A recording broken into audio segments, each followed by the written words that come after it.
नाट्य तरंग। इस कार्यक्रम में कल हमने आपको सुनवाया था नाटक क्यों किस लिए का पहला भाग। ये श्याम फडके के मूल मराठी नाटक कशासाठी कोणासाठी का हिंदी रूपांतरण है। रूपांतरकार और अनुवादक अकल्पिता तुलापुरकर, निर्देशक सुदर्शना कुमार। सुनते हैं इस नाटक का दूसरा और आखिरी भाग।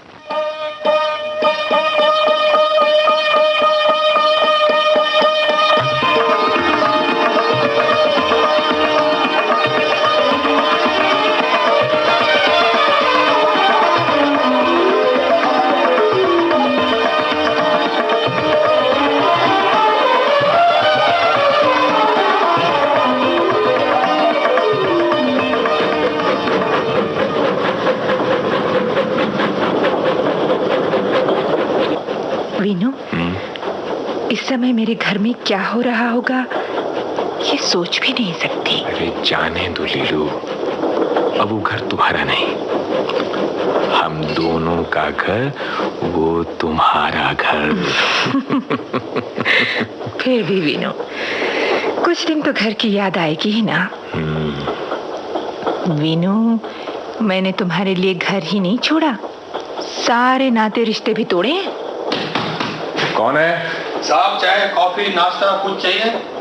लीलू, तुम्हें कुछ चाहिए? चाय कॉफी? कुछ नहीं। नहीं, कुछ नहीं चाहिए भाई, थैंक यू। ए लीलू, तुम उदास क्यों हो? कुछ नहीं, घर की याद आ गई। रोज दोपहर में माँ के लिए चाय बनाती थी। जानते हो वीनू, जिस दिन तुम्हारे साथ मेरी शादी की बात उन्हें मालूम हुई, उस दिन से उन्होंने मेरी चाय लेना बंद कर दी। और माँ ही नहीं, घर के सब लोग एकदम बदल गए, जैसे मैं कोई अपराधिन थी। और मेरा अपराध था कि मैंने एक ऐसे युवक से शादी करने का निश्चय किया जो मेरी पहचान का, मेरी पसंद का था, जिसके साथ मेरे विचार मिलते थे। मेरी भी कुछ समझ में नहीं आया। तुम्हारे घर के सब लोग मुझे अच्छी तरह से जानते थे, और फिर कारण एक ही, तुम अच्छे हो पर दूसरी जात के हो बस। ये लोग आसपास आंखें खोलकर क्यों नहीं देखते? ये लोग पढ़ते तो हैं, लेकिन पढ़कर किताबों में ही रखते हैं। अपना मानसिक विकास करें, मन बड़ा करें, जात पात, झूठे रीति रिवाज छोड़ने का प्रयत्न करें, ये उन्हें क्यों नहीं सोचता? मेरे घर में भी यही बात है। मेरे घर में मेरे एक दोस्त के पलंग पर बैठते ही मेरी माँ की भौहें तन जाती हैं। अच्छा? हाँ, पर सच कहूं लीलू, तुम्हारे घर वालों से मुझे ये उम्मीद नहीं थी। अब तुम्हारे घर में अच्छा बना हुआ मैं तुमसे शादी करने के लिए कहते ही यकायक बेकार कैसे हो गई? हमारे एक रिश्तेदार ने तो बवंडरी खड़ा कर दिया था। अच्छा? मैं तुमसे शादी करने वाली हूँ ये पता लगते ही हमारे घर दौड़ते हुए आए। अप्पा, माँ, शोभा ताई, मुझे, हम सभी को बुलाकर क्या कहा मालूम है? क्या? अभी मैं लिली की शादी अपनी जात के एक फर्स्ट क्लास लड़के से करवा देता हूँ। लड़का दिखने में उतना अच्छा नहीं, पर बहुत ही धनवान है। और पता नहीं क्या क्या गुण बताए लड़के के। इस तरह के लोग शादी करवाना यानी नहाने वहाने जैसा काम समझते। नंबर लगा कर रखना, हो गया एक का नहाना, चलो भाई दूसरा कौन, तैयार रहिए, जल्दी कीजिए। वैसे तुम्हारे अप्पा को ये सब पसंद आया होगा? नहीं, बल्कि अप्पा ने कहा, विशु भाई, लड़का देखे बिना और हमारी लीला को पसंद आए बिना हम कुछ नहीं कर सकते। ये लोग केवल गणित जानते हैं लीला। वीनू, कब सुधरेंगे ये लोग? सुधरेंगे, हम शुरू करेंगे लीलू। हम यानी तुम और मैं? हाँ, तुम और मैं। हमारे पूर्वजों को समझ में ना आया, यहाँ ध्यान में आकर भी उनकी हिम्मत नहीं हुई। अगर ऐसा हम करेंगे लीलू, तो हमें कोई माफ नहीं करेगा। हमें बदलने हैं ये जात पात और झूठे रीति रिवाज। इनकी छाया तक हम अपने घर में नहीं आने देंगे। हमारे बच्चों पर भी आधुनिक विचारों के संस्कार होने चाहिए। क्यों? हंस रही हो तुम? किसी का कुछ तो पता नहीं, और हमारे बच्चे। लेकिन तुम तो पहले मुझे बाबा कह चुकी हो। गलती हो गई बाबा। फिर बाबा छोड़ो प्लीज, छोड़ो। अरे देखो देखो कोई आ जाएगा। अरे अरे कोई नहीं आएगा, दरवाजे अच्छी तरह से बंद हैं। जेल के दरवाजों का कोई भरोसा नहीं, न चाहने पर भी खुल जाते हैं ये। तुम्हें कब अनुभव हुआ? मुझे नहीं, दूसरों से सुना है। अच्छा रुको, खिड़की खोलती हूँ। हाँ खोलो, यानी मेरी पसंद की रिदम भी सुनाई देगी। क्यों, किस लिए? और फिर तुम जवाब दोगी? मेरे लिए, तेरे लिए, मेरे लिए, तेरे लिए, मेरे लिए, तेरे लिए।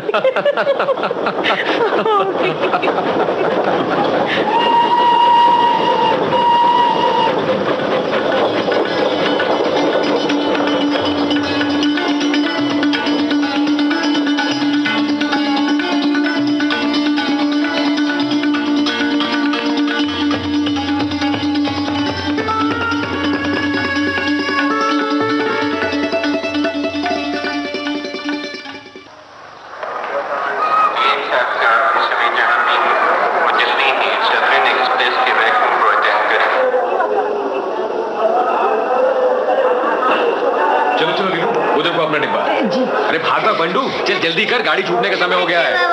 उसी डिब्बे में अपनी सीट से। माँ, मेरी चप्पल गिर गई। वो कहाँ डाल दी चप्पल?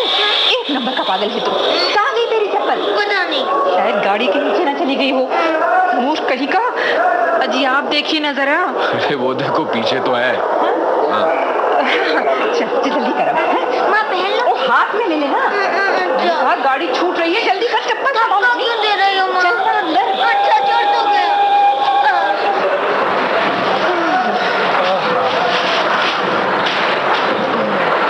वो देखो हमारी सीट्स 22, 23 और 24।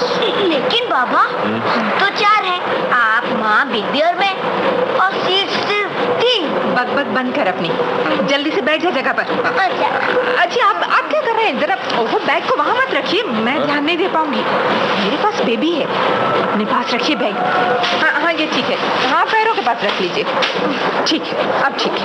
माँ, मुझे खिड़की के पास बैठना है। खिड़की विड़की कुछ नहीं मिलेगी, चुपचाप अपनी जगह पर बैठ जा। नहीं माँ, मैंने कहा ना चुप करके बैठ। अरे उसे क्यों मारते हो लीलू? बच्चा है वो। मेरा तो अभी भी मन खिड़की के पास बैठने को करता है। आपका मन क्या करता है ये मैं अच्छी तरह जान गई हूँ। अब जरा बेबी को ले लीजिए ना। बंडू, तू अपनी जगह पर ठीक से बैठता है कि नहीं? फालतू में इधर उधर मत घूम। कहा ना खिड़की नहीं मिलेगी। आज बेबी को ले रहे हैं ना। लाओ, बहुत देर से सो रही है। हाँ, जब से घर से निकले हैं तभी से सो रही है। मेरे तो हाथ पे दुखने लगे। आओ मुन्ना, इधर आओ। तुम्हें खिड़की के पास बैठना है ना? आओ बैठो बैठो। और अपने बाबा को भी इधर अपने पास बैठने के लिए कह दो। मैं उधर तुम्हारी माँ के पास बैठ जाती हूँ। अच्छा माँ, देखो मैं खिड़की के पास बैठ गया। अच्छा अब ढंग से बैठ। और खिड़की से बाहर सिर मत निकालना। हाँ, कोयले के कण आँख में आ जाएंगे। सुनो जी, मैं यहाँ चादर बिछा देती हूँ, बेबी को उस पर सुला लीजिए। ठीक है। आप लोग कहाँ जाने के लिए निकले हैं बहन जी? अपनी कुलदेवी माँ के दर्शन करने जा रहे हैं। अच्छा। वहाँ देवी माँ से हमें अपनी बेबी के लिए मनौती मारनी है ना? बंडू बोलने दो बहन जी, बच्चे बड़े भोले होते हैं। जी कुछ भी बोलता रहता है। मनौती वगैरह कुछ नहीं बहन जी।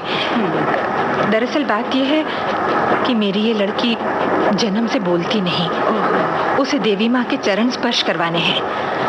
वैसे तो सभी तरह के इलाज भी करवा रहे हैं, श्रद्धा भी एक उपाय है, वो भी कर लेते हैं।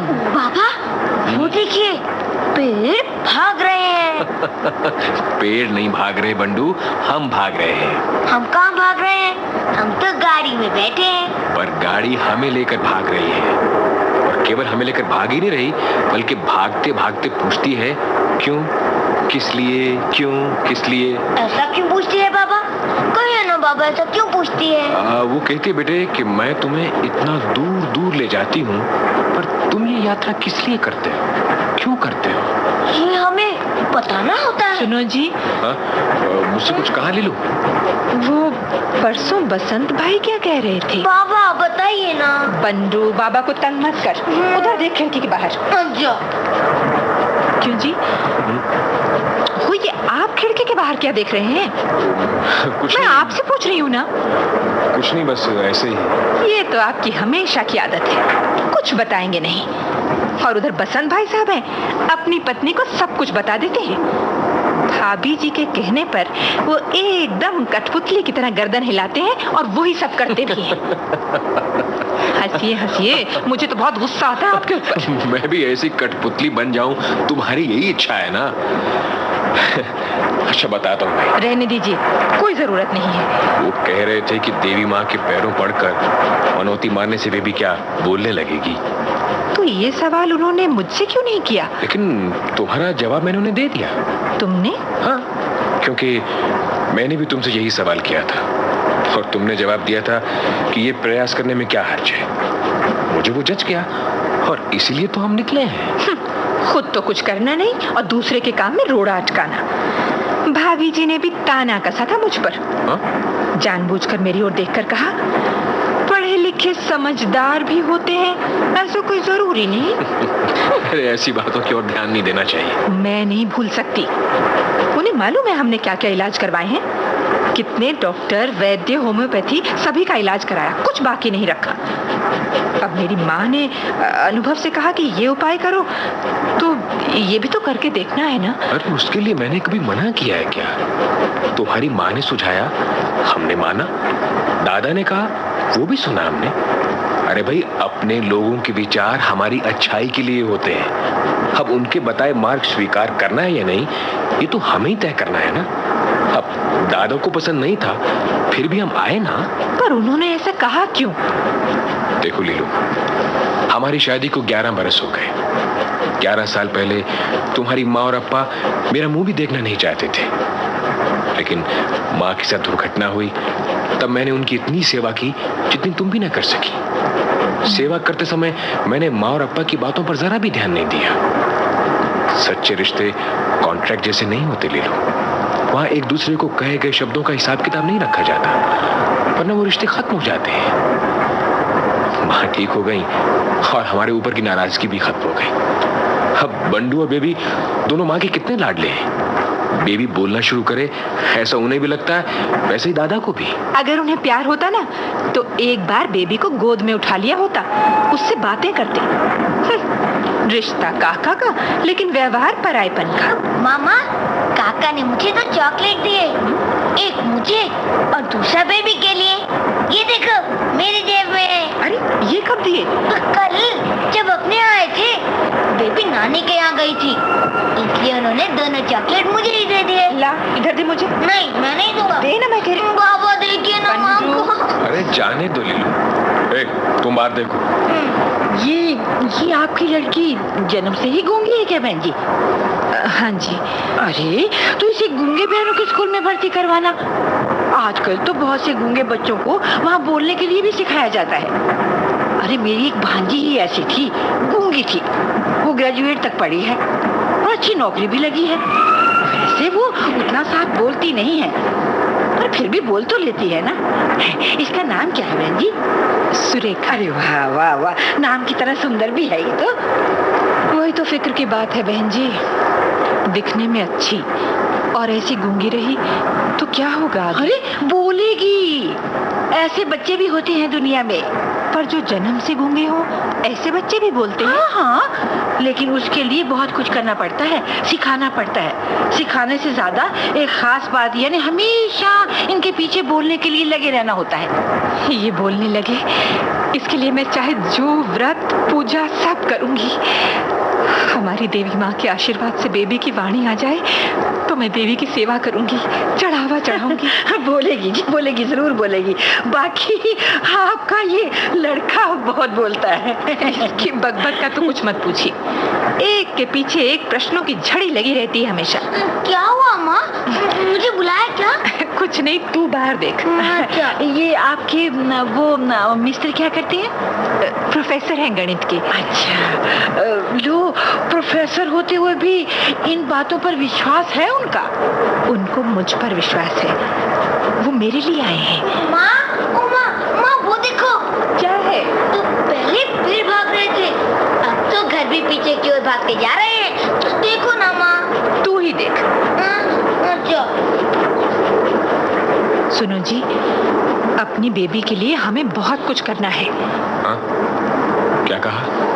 मैं कह रही थी अपनी बेबी के लिए हमें बहुत कुछ करना है। करेंगे।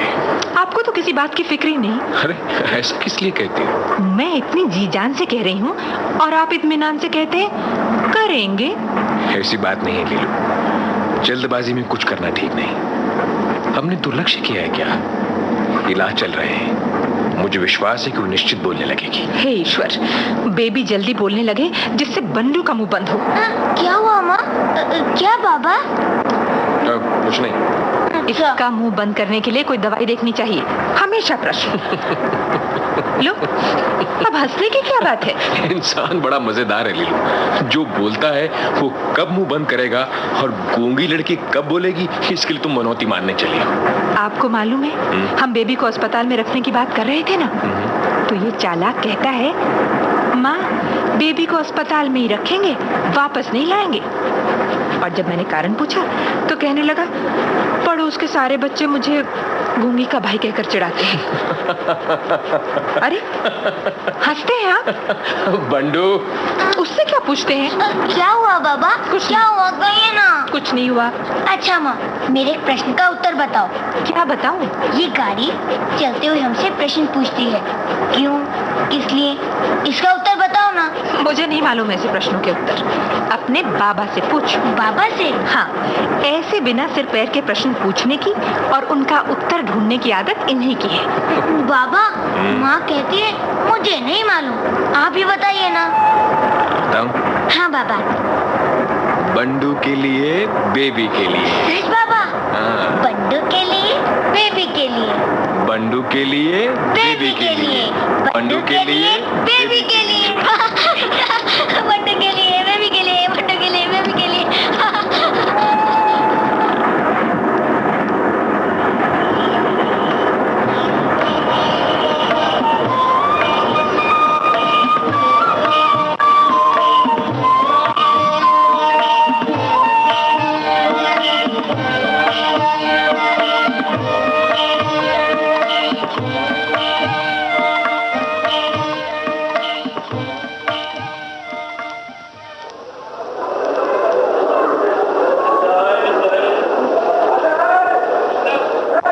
मुझे तुम्हारा हमारे साथ चलना बिल्कुल पसंद नहीं।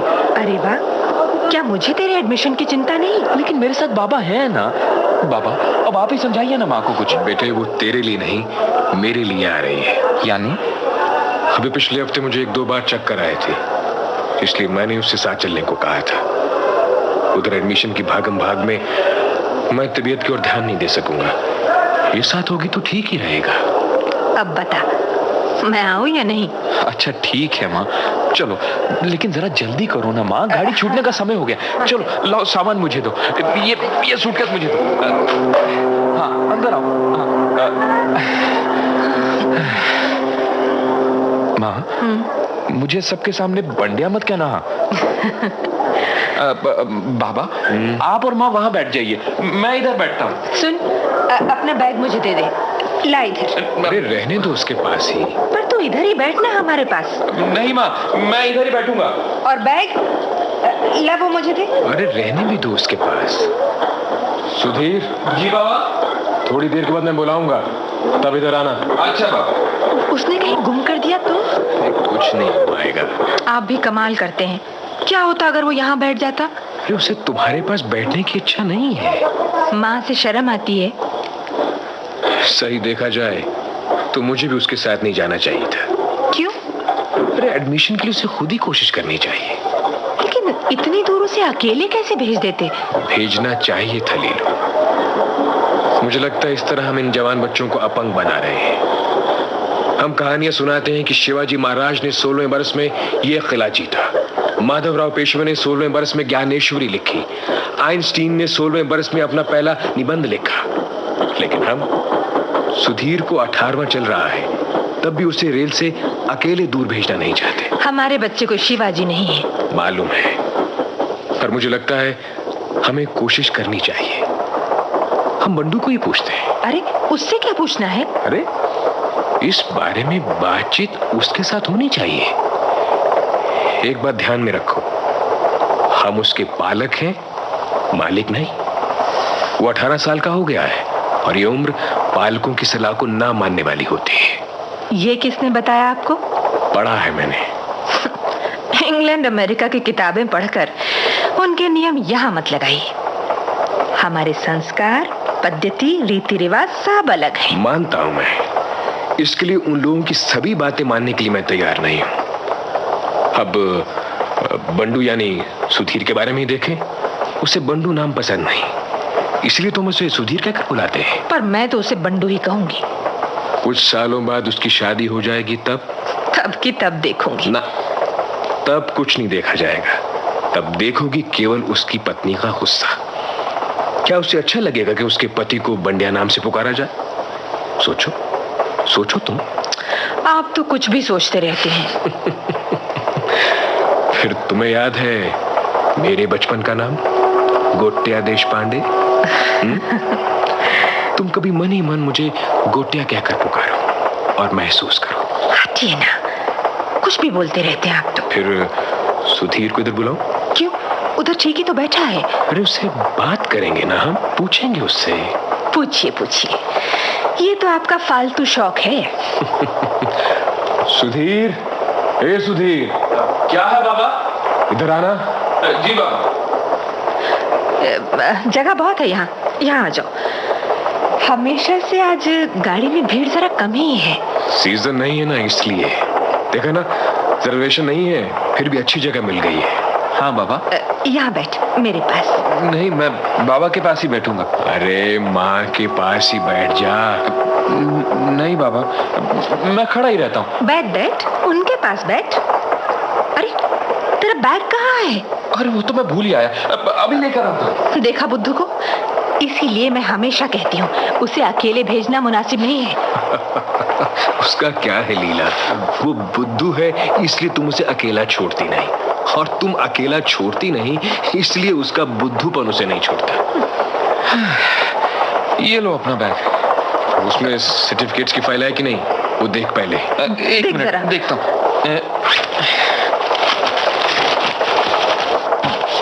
है बाबा, सब कुछ ठीक ठाक है। अगर गुम हो जाती तो?